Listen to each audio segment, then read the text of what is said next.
పురావస్తు శాఖలో ఏం చెప్పారో విన్నారు కదా?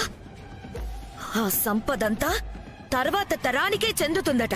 అంటే వాళ్ళకి పుట్టబోయే బిడ్డకి. మరి మాకు జరుగుతున్న అన్యాయం సంగతేంటి?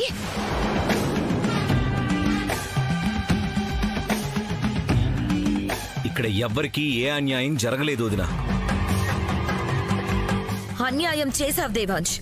ఎక్కడ నాకు సంపద ఇవ్వాల్సి వస్తుందోనని, ఏమీ దొరకలేదని ఒక ఖాళీ పెట్టె తీసుకొచ్చి నా చేతిలో పెట్టావు.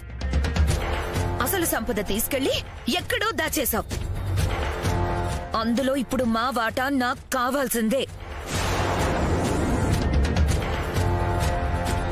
వదినా అక్కడేం లేదు.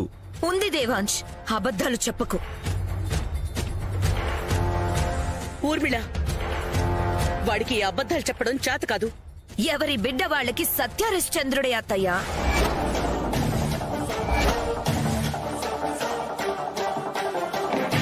కానీ ఆశ ఎవరి చేతైనా అబద్ధం చెప్పిస్తుంది.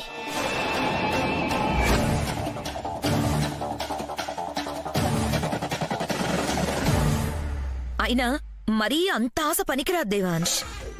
అన్ని కోట్ల సంపద కొంత మాకిస్తే ఏమైపోతుంది?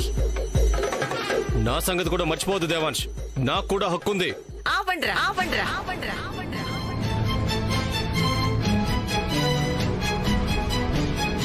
ఏమీ లేని దానికి ఊరికే నా మనవణ్ణి అనుమానిస్తున్నారు.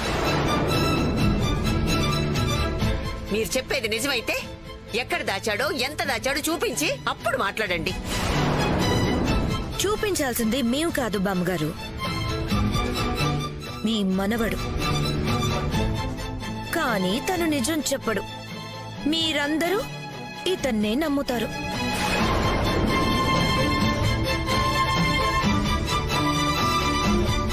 ఆఖరిసారి అడుగుతున్నాను దేవాంశ్, చెప్తావా లేదా? వదినా మళ్ళీ మళ్ళీ చెప్తున్నా, మీకెలాంటి అన్యాయం జరగదు. అర్థమైంది. నువ్వు చెప్పవు. ఈ ఇంట్లో మాకు ఏ హక్కు లేనప్పుడు, మా గురించి ఎవరు ఆలోచించినప్పుడు ఇక మీ ఉండి ఏం లాభం? నేనుండనంటే ఉండను, అస్సలుండను. అమ్మా అమ్మా, ఎక్కడికి వెళ్తుందమ్మా? వదిలేయండి.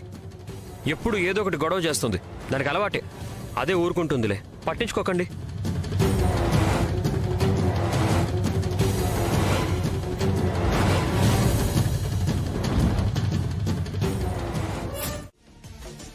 దేవుని ఆభరణాలు మాత్రమే తీసుకెళ్లి అంత సంపదని వదిలేసినందుకు మళ్ళీ దానికోసం వస్తారు. అప్పుడు వాళ్ళని పట్టుకొని దేవుడి ఆభరణాలు తీసుకోవాలన్నదే బావ ఆలోచన.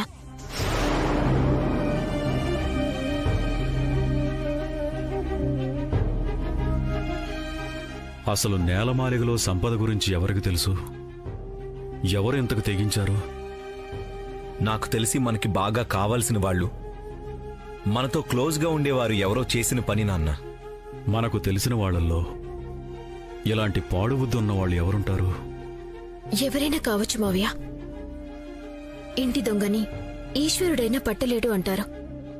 కాని ఇక్కడ ఈశ్వరుడి ఆభరణాలే దొంగతనం చేశారు. మన దగ్గరి వాళ్లే మావయ్య. ఆ రోజు గుళ్ళో మనతో పాటు ఉన్న వాళ్ళలో ఎవరో ఒకరు. ఆ రోజు గుళ్ళో ఉన్నవాళ్లంటే మన ఇంట్లో వాళ్ళందరూ ఉన్నారు. పూజారులు ఉన్నారు, గురువుగారి శిష్యులు ఉన్నారు. అసలు వీళ్లలో మనం ఎవరిని అనుమానించాలి? అందుకే నాన్న వాళ్ళంతట వాళ్లే బయటికొచ్చే ఉపాయం ఆలోచించాను. ఇప్పుడు టీవీలో న్యూస్ చూసి దానికోసం తప్పకుండా ప్రయత్నిస్తారు నాన్న. అందుకే ఈ అబద్ధం చెప్పాను. తొందరగా పట్టుకోవాలి మావయ్య వాళ్ళని. దేవుడి ఆభరణాలు తీసుకోవాలి. అప్పుడే శాపం పోతుంది. నా బిడ్డ క్షేమంగా ఉంటుంది. మన తర్వాతి తరం మీద ఒక ఆశ ఉంటుంది. మీకు నిజం చెప్పకూడదనుకున్నాను నాన్న, కానీ వదిన చేసిన పనికి చెప్పాల్సి వచ్చింది. మిమ్మల్ని బాధ పెట్టినందుకు క్షమించండి. లేదు దేవాంశ్, మీరు సరైనదే చేస్తున్నారు. కలుగులోంచి ఎలుకను బయటికి రప్పించాలంటే పొగ పెట్టాలి. చప్పుడు చేసి లాభం లేదు. ఇలాగే వాళ్ళెవరో కనుక్కోండి. ఈ శాప విమోచనం మీ చేతుల్లోనే ఉంది. మీరే పూర్తి చేయండి. నీకు దొరికిన 1000 కోట్ల విలువ చేసే వారసత్వ సంపదను వదులుకుంటే దేవుడి ఆభరణాలు నీ చేతికొస్తాయి.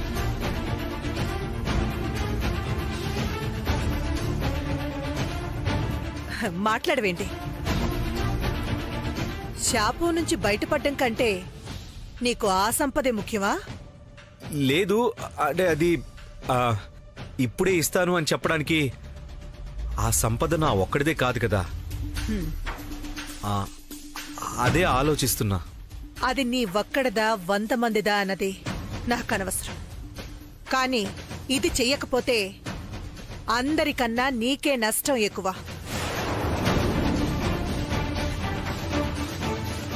ఎందుకంటే ఆ శాపం ముందుగా బలి తీసుకునేది నీ భార్య కడుపులోని బిడ్డని. కాబట్టి మిగతా వాళ్ళని ఎలా ఒప్పిస్తావో, వాళ్ళకి చెప్పకుండానే తెచ్చేస్తావో అది నీ తలనొప్పి. ఒప్పిస్తాను. మా వాళ్ళందరినీ నేను ఒప్పిస్తాను. నాకు కొంచెం టైం ఇవ్వండి. 1 రోజు కావాలో 2 రోజులు కావాలో తీసుకో. కానీ ఆ సంపద నాకిస్తేనే నీకు నీ బిడ్డ దక్కుతుంది. గుర్తుపెట్టుకో. ఆ, ఈ-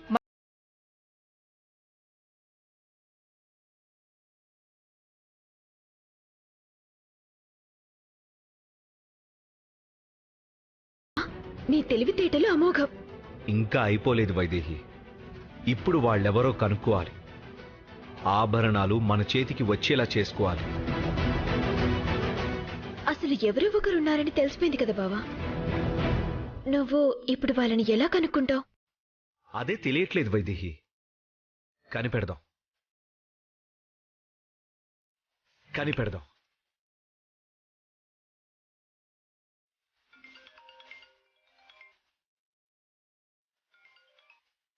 hello Devansh. Hello, inspector Venkatesh గారు. నేను దేవాంశ్నండి. చెప్పు దేవాంశ్. సార్, అది నాకు హెల్ప్ కావాలి. చెప్పు దేవాంశ్. ఇప్పుడు నా నెంబర్కి ఒక ఫోన్ కాల్ వచ్చింది. ఆ నెంబర్ ఎవరిదో, లొకేషన్ ఎక్కడో అర్జెంటుగా కావాలి సార్. ప్రాబ్లం ఏంటి దేవాంశ్? కంప్లైంట్ ఇస్తే అఫీషియల్ గా ట్రాక్ చేసి యాక్షన్ తీసుకోవచ్చు. వద్దు సార్. పోలీసులు ఇన్వాల్వ్ అయితే మా ప్రాబ్లం ఇంకా ఎక్కువైపోతుంది. అన్అఫీషియల్ గానే ట్రాక్ చేయాలి సార్. మా ఫ్యామిలీ మొత్తాన్ని కాపాడిన వారు అవుతారు సార్. ఓకే దేవాంశ్, మార్నింగ్ కల్లా ఇన్ఫర్మేషన్ నీ దగ్గర ఉంటుంది. Okay, thank you sir. Okay.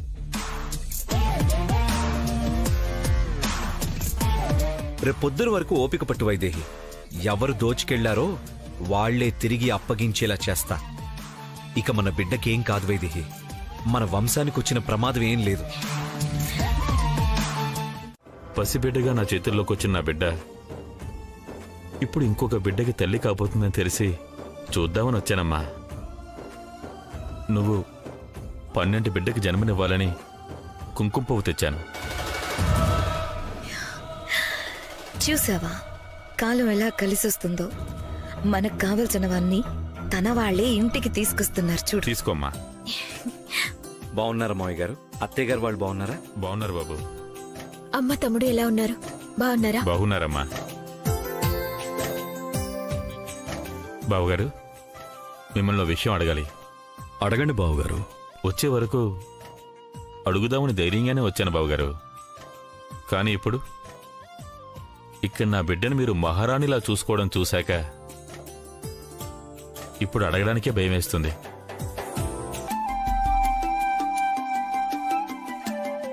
ఈ ఇంట్లో మీకు భయమేంటి జానకిరామయ్య? ఇప్పుడు ఈ ఇంట్లో సంతోషం ఉందంటే కారణం మీరే.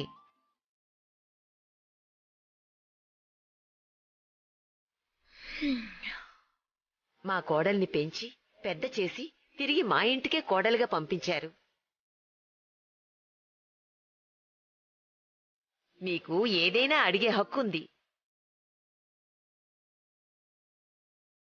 వైదేహి మీ ఇంటి బిడ్డను తెలిసాక కూడా నా బిడ్డ అన్నట్టు మాట్లాడుతున్నారు చూడమ్మా.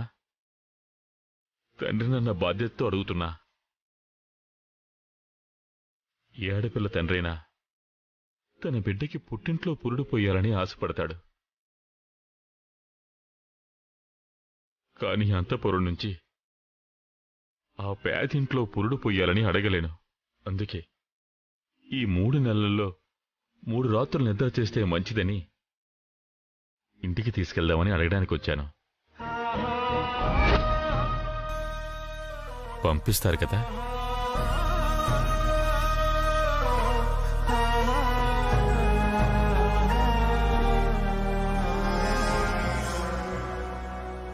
అలా అడుగుతారేంటన్నయ్యా?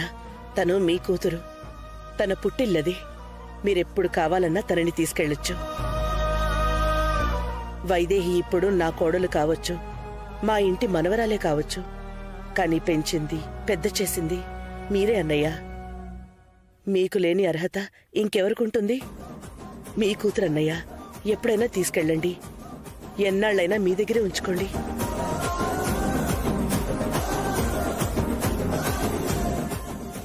ఏదో ఒకటి చెప్పి అడ్డుపులవై వెళ్ళిపోతే మళ్ళీ మనం ఏమీ చేయడం కూడదు. ఉండు, ఏం చేయాలో ఆలోచించుకోనివ్వు. అంత టైం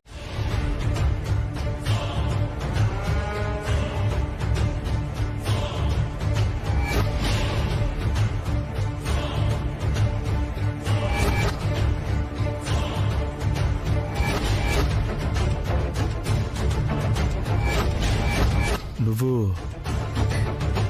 తను మా సంస్థానంలో పనిచేసేదన్నయ్య గారు. మా దగ్గరే ఉంటుంది. అది కాదమ్మా, ఇందాక నువ్వు మెడికల్ షాప్ దగ్గర అబార్షన్ కోసం మందులు తీసుకున్నావు.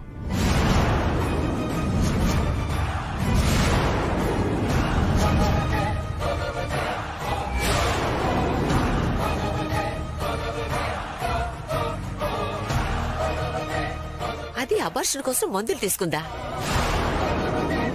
తనకేం అవసరం? ఎవరో తన మనవరాలంట పెళ్లి కాకుండా తల్లి అవుతోంది. అందుకే బిడ్డను ఉంచుకోలేమని చెప్పి మందులు తీసుకుంది.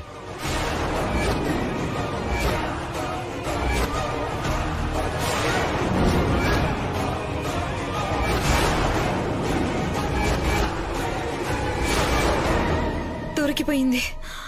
ఓ, అయినా ఇది ఆ జానకి రామయ్య అక్కడే ఉన్నాడని చూసుకోకుండా ఏం చేస్తోంది? అన్నయ్య చెప్పేది నిజమేనా చెంచు? నువ్వు ఆ మందులు కొన్నావా? అయ్యో లేదమ్మా. అయ్యగారు ఎవరిని చూసి ఎవరనుకుంటున్నారో. లేదు, నువ్వే.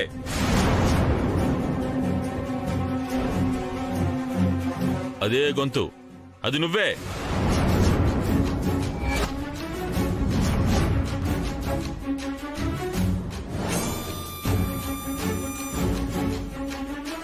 డాక్టర్ చీటీ లేకుండా మందులు ఇవ్వనంటే నీ మనవరాలు పెళ్లి కాకుండానే తల్లి కాబోతుందని చెప్పి మరీ మందులు కొన్నావు. ఏయ్, అసలు నీకెవరు లేరు కదే, మరి మనవరాలు ఎక్కడి నుంచి వచ్చింది?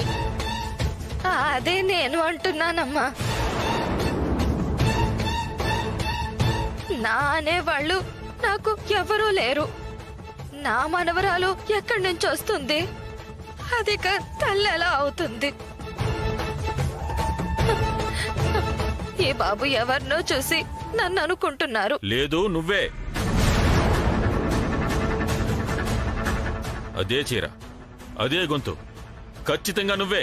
లేదు లేదు, నేను కాదు బాబు, నేను కాదు. ఏయ్, ఏంటిది? ఏం కాదమ్మా, చూడండి. ఏం లేదమ్మా. ఏం దాస్తున్నావే? చూపించు.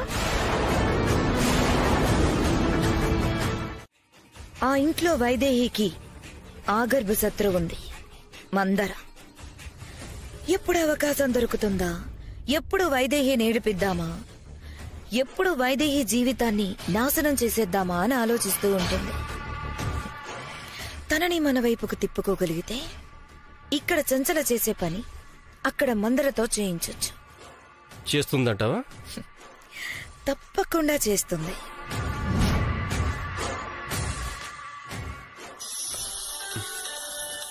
అమ్మ ఫోన్ చేస్తుంది. ఇప్పుడే వస్తాను. ఎవరి ఫోన్? పక్కకెళ్ళి మాట్లాడతానంటున్నావు. నా దగ్గర సీక్రెట్సా? అంత లేదు, మా అమ్మ దగ్గర నుంచి ఫోన్. మేము మాట్లాడేది వింటే నీకు బోర్ కొడుతుంది. ఇప్పుడే వస్తానుండు.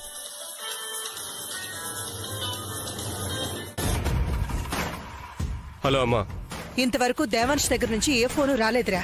ఫోన్లోంచి సిమ్ తీసేసావు కదమ్మా, ఎలా వస్తుంది? మధ్య మధ్యలో వేసి చూస్తున్నానురా. ఫోన్ అంటూ చేసుంటే ఈ నెంబర్ నుంచి కాల్ వచ్చిందని మెసేజ్ వస్తుంది కదా. ఒక్క మెసేజ్ కూడా రాలేదు. ఇంతకీ వాడు నా మాటలు నమ్మలేదంటావా, లేకపోతే ఈ నగలు వాడికి అవసరం లేదా? లేదమ్మా, ఆ నగలు తప్పకుండా కావాలి. మరైతే ఫోన్ చేయాలి కదరా. ఆలస్యం అయితే మనం ఎవరవా అని ఆరా తీసే ప్రమాదం ఉంది. దేవాంశ్ని తొందర చేయాలి. చేద్దామమ్మా. ఏం చేయాలి చెప్పు. అలాగే ఆ సంపదతో పాటు దేవుడి నగలు కూడా మన దగ్గరే ఉండిపోవాలి అంటే నువ్వు అర్జెంటుగా ఓ పని చేయాలి. చెప్పమ్మా, ఏం చేయాలి? మనుషుల్ని మాయ చేసి వాళ్ల దగ్గరున్న వస్తువులు కొట్టేయడంలో మన రంగడు సిద్ధహస్తుడు. నేను దేవాంశ్కి ఫోన్ చేసి ఈ రోజే ఆ సంపద తీసుకురమ్మని చెప్తాను. అవి నాకు అప్పగించి నేనిచ్చే నగలు తీసుకెళ్తుండగా రంగడితో కలిసి ఆ నగలు నువ్వు కొట్టేయాలి. అలాగేనమ్మా. అలాగే ఆ ఆభరణాలకి రంగడిని కాపలాగా పెట్టాను. కాని అవి బంగారు ఆభరణాలని ఆ రంగడికి తెలియదు. నువ్వు వెళ్ళి అవన్నీ సరిగ్గా ఉన్నాయో లేదో చూసుకుని రంగడికి విషయం చెప్పి మీరు రెడీగా ఉండండి. నేను ఇలాగే దేవాంశుని పిలుస్తాను. అలాగేనమ్మా. నువ్వు దాచినవి భద్రంగా ఉన్నాయో లేదో చూసొస్తాను. సరే.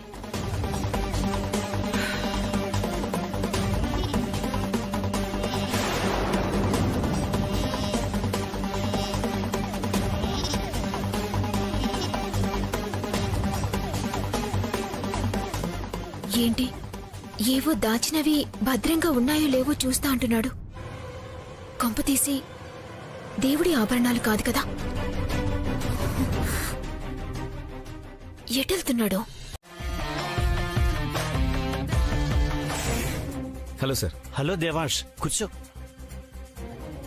సార్, ఆ ఫోన్ నెంబర్ ఎవరిదో ఏంటో తెలిసిందా? తెలిసింది దేవాంశ్. ఎవరిది? మీకు ఏ రకంగానూ సంబంధం లేని వేరెవరిదో దేవాంశ్. రాంగ్ ఐడి ప్రూఫ్ పెట్టి సిమ్ కార్డు తీసుకున్నారు. ఇలాంటి పనులకి ఎవరూ తమ సొంత పేరు మీద సిమ్ కార్డు తీసుకోరు కదా. తెలుసు సార్, కానీ ఏదో చిన్న ఆశ ఉండేది. వాళ్ళు ఎవరో ఏంటో తెలియాలి సార్. మా కుటుంబం భవిష్యత్తు మొత్తం దాని మీదే ఆధారపడి ఉంది. వేరే దారి ఏం లేదా? ఆ సిమ్ను వాళ్ళు మీతో మాట్లాడినప్పుడు మాత్రమే ఫోన్లో వేసి తర్వాత తీసేస్తున్నారు. అలా సిమ్ వేసినప్పుడు లొకేషన్ ట్రాక్ చేశాం. ఒకవేళ అదే లొకేషన్లో మీకు తెలుసున్న వాళ్ళు, అనుమానం ఉన్న వాళ్ళు ఎవరైనా ఉంటే దొరికిపోయినట్లే. ఆ లొకేషన్ ఎక్కడ సార్? శ్రీశైలానికి వెళ్లే దారిలో అచ్చంపేట. నీకు లొకేషన్ పంపిస్తున్నా చూడు దేవాంశ్.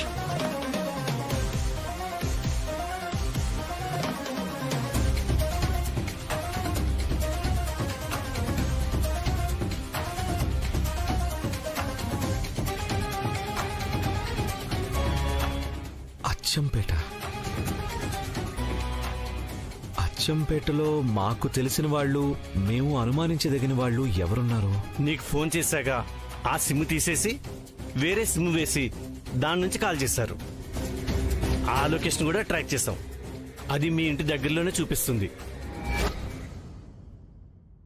కానీ ఆ ఫోన్ నెంబర్ డీటెయిల్స్ రాంగ్గా ఇచ్చారు దేవాంశ్. వాళ్ళెవరో తెలుసుకోవడానికి ఇన్వెస్టిగేషన్ చేస్తున్నాం.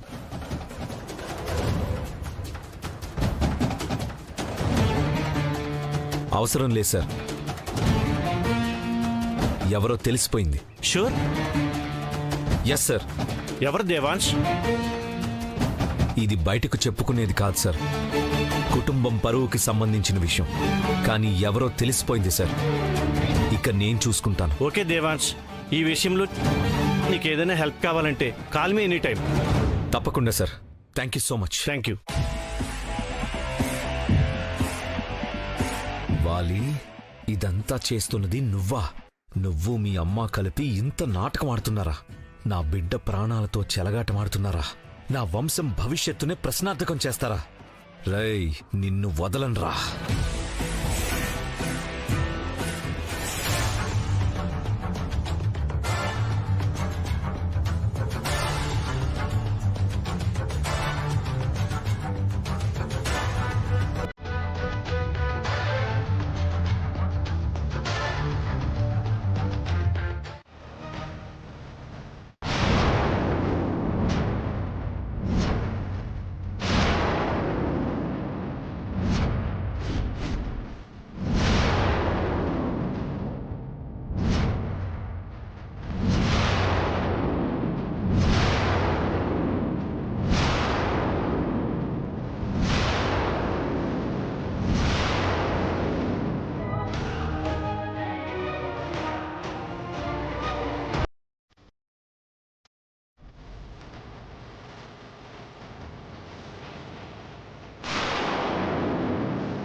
ఏం చేస్తున్నారు అత్తయ్య? తల్లి కాబోతున్న సంతోషంలో శుభమ్మ అని ఇంట్లో అడుగు పెడుతుంటే బొప్పాయికాయతో ఎదురొస్తారా? అమ్మా, నీకు వైదేహి అంటే ఇష్టం లేకపోతే ఇష్టం లేనట్టుగా ఉండు, అంతేగాని. ఆగ్రా జానకి, ఎందుకు ఆవేశపడతావు? కడుపుతో ఉన్న బిడ్డకి బొప్పాయికాయతో ఎదురొస్తే మంచిది కాదని అనుకుంటున్నావే కాని కడుపుతో ఉండే బిడ్డున్న ఇంట్లో ఈ కాయుండటం మంచిది కాదని తెలీదా?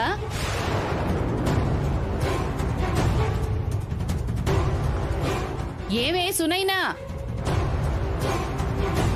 పొరపాటున ఇది ఏ కూరలోనో పులుసులోనో వేస్తే అది నా మనవరాలు తింటే కడుపులో బిడ్డ ఏమవుతుంది? ఇలా కడుపుకు చేడు చేసే పళ్ళు ఇంట్లో ఉండకూడదని తెలీదా?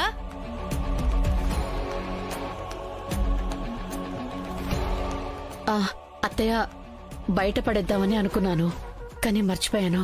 ఇలాంటి మతిమరు పల్లే మన కొంపలు ముంచుతాయి. వెళ్ళు, ఇది బయటపడే.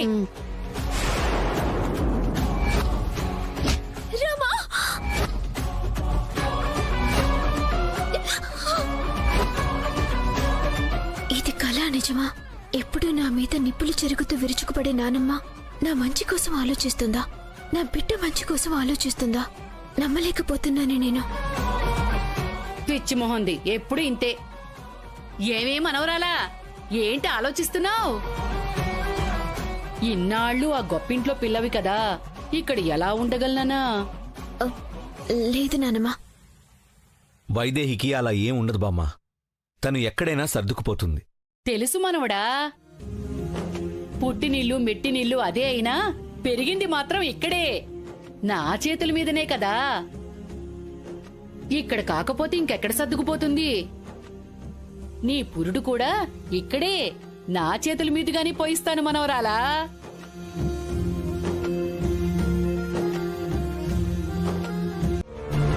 మీకేం కావాలని చేస్తాను రా. కట్లెప్పండి రా, ప్లీజ్ రా.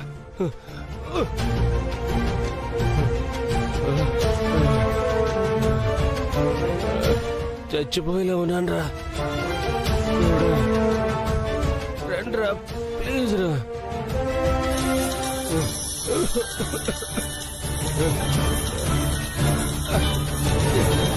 ఈ ఫోన్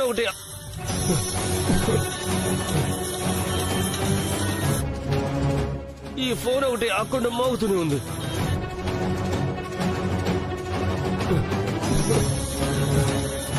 ఇంకెవరు?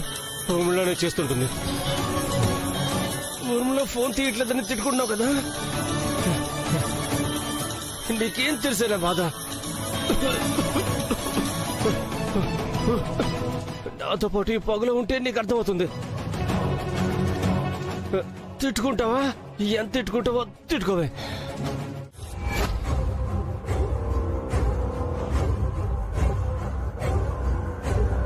చేతవ సచ్చినోడు ఎక్కడ తిరిగి చేస్తున్నాడో ఏమో, ఫోన్ కూడా తీయడం లేదు.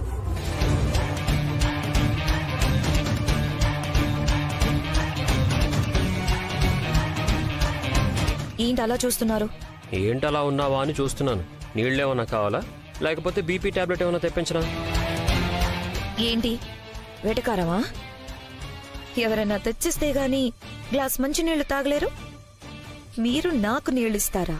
చూసావా, ఆ విషయం మర్చిపోయి కూడా నేను నీకు తిరిగి నీళ్ళిస్తానంటున్నానంటే నాకన్నా నీ పరిస్థితే నాకెంత దారుణంగా కనిపిస్తుందో. మీకీ విషయం ఇప్పుడు తెలిసిందా? ఎప్పుడైతే మీ బ్రతుకు చక్రాల కుర్చీకి పరిమితమైపోయిందో అప్పుడే నా బ్రతుకు దారుణమని తెలిసిపోయింది.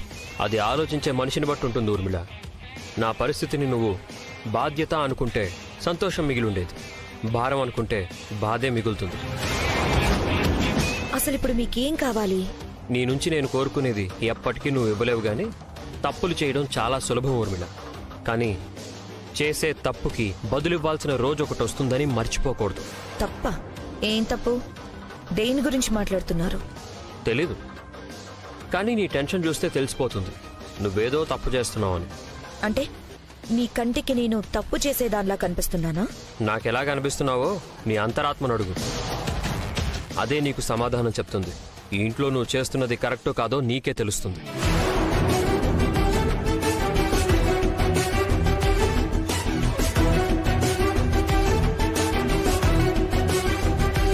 ఇప్పటికీ నా టెన్షన్లో నేనుంటే మధ్యలో ఈయన పురాణం ఒకటి. అసలు ఏం తెలిసి మాట్లాడతారో అర్థం కాదు. కానీ ఎవ్వరేమనుకున్నా ఆ వైదేహి మీద పగ తీర్చుకునేదాకా వదిలిపెట్టను.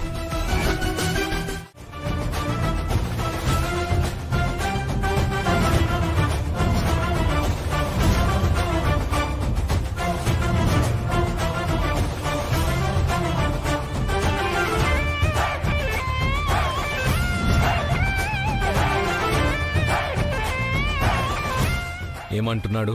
మీరే వినండి. రేయ్, ఎవర్రా మీరు? రేయ్, నన్ను వదిలేయండిరా. మీకేం కావాలో చెప్పండి రా. రేయ్, నన్ను వదిలేయండిరా, నీకు దండం పెడతాను. రేయ్, విన్నారు కదా, అది పరిస్థితి. బావా, అయితే మనం అడగాల్సిన టైం వచ్చినట్టే. చెప్పేస్తాడు, అడుగుదాం పదండి. వైదేహి, ఎట్టి పరిస్థితిలోనూ మనమే అని వాడికి అనుమానం రాకూడదు. మనమే అని తెలిస్తే వాణ్ణి మనం ఏమీ చేయలేమని ధైర్యం వచ్చేస్తుంది. అలాగే బావా. బావ కాదు, బహదూర్. సరే బహదూర్, ఎలాగైనా ఈరోజు వాడితో నిజం కక్కించాలి. ఒక్క నిమిషం ఆగండి. లోపల మిరపకాయల పొగ ఎక్కువగా ఉంది, మీరు తట్టుకోలేరు. నేను తీసేస్తాను, ఉండండి.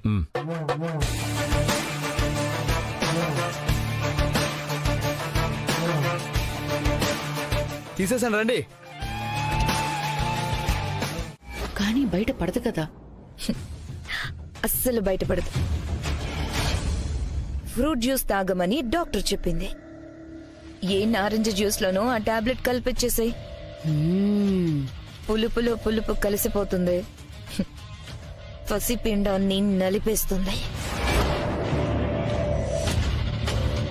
అవును, ఎందుకిలా చెయ్యడం అయ్యో పాపం అన్న ఆలోచనలైతే ఏం లేవు కదా? అయ్యో పాపమా? ఇలా నా కొడుకు దాన్ని అయ్యో పాపం అని ఇంటికి తీసుకురాబట్టే నా మనవరాలికి ఇంట్లో చోటు లేకుండా పోయింది. మరి దాన్ని సంతోషంగా ఎలా ఉండనిస్తాను? దాన్ని ఏడిపించటానికి, బాధ పెట్టడానికి, నాశనం చేయటానికి వచ్చే ఏ అవకాశాన్ని వదిలిపెట్టను. సుభాష్ బామ్మ, నువ్విదే పగతో ఉండు, మన పని పూర్తయిపోతుంది. ఈ రోజే ఆ టాబ్లెట్స్ ని జ్యూస్ లో కలిపిచ్చేసే. అలాగే.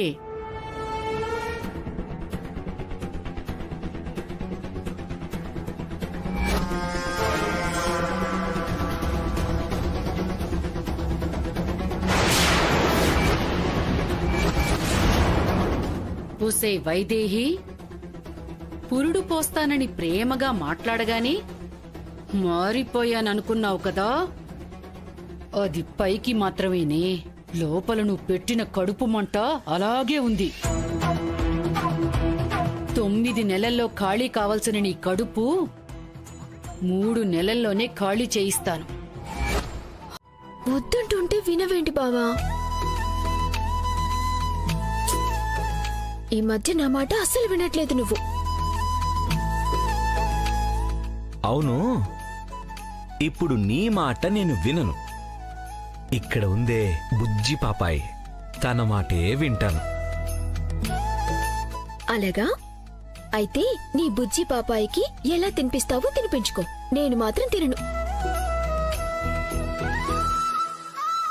అంతేనంటావా? అంతే. సరే అయితే.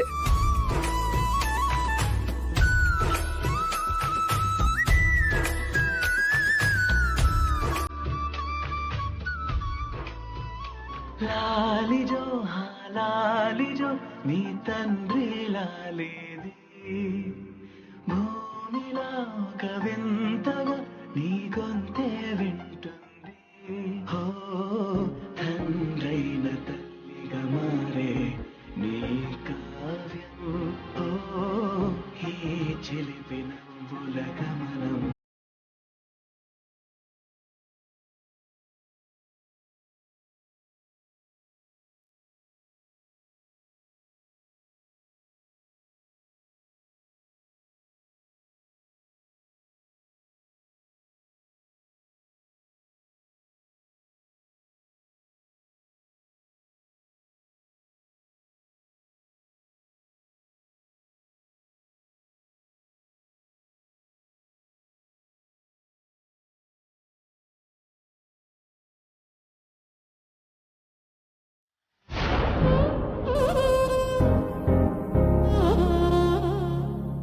బావా, వద్దన్నాను కదా బావా.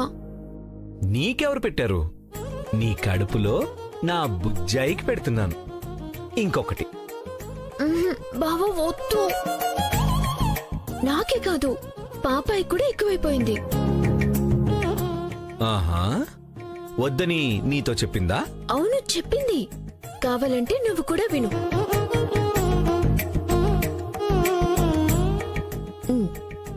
కూర్చోమ్మా. కూర్చో. బాబు, మా అందరికన్నా మీ ఆశీర్వాదమే గొప్పది. ఆశీర్వదించండి.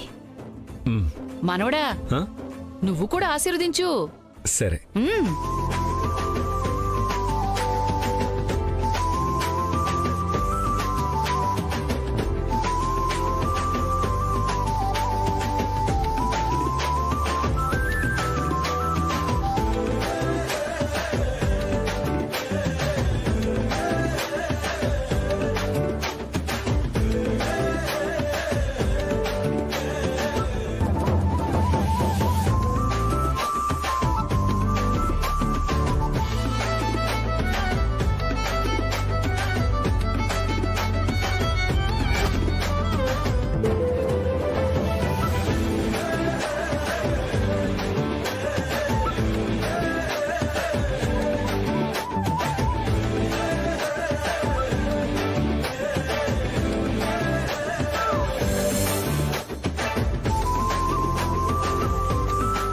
బామ్మ, మా అందరి ఆశీర్వాదం అయిపోయింది. ఇక మిగిలింది నువ్వే.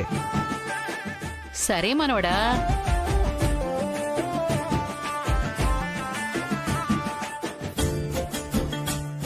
అయ్యయ్యో, ఏంటమ్మా మొహం అలా వాడిపోయింది?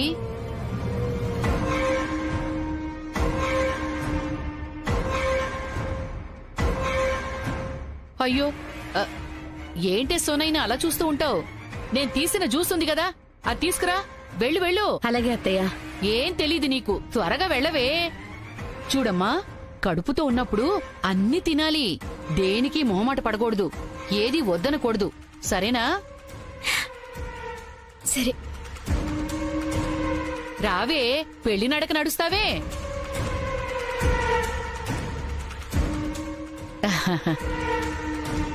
ఇదిగో బాబు, ప్రేమతో నీ పెళ్ళానికి తాగించు బాబు. తాగు. తాగవే, తాగు.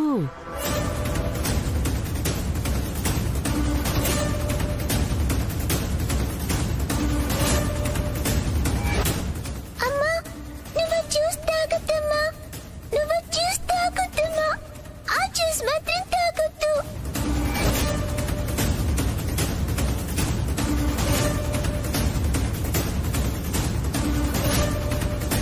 తాగు వైదేహి. వద్దు బావా.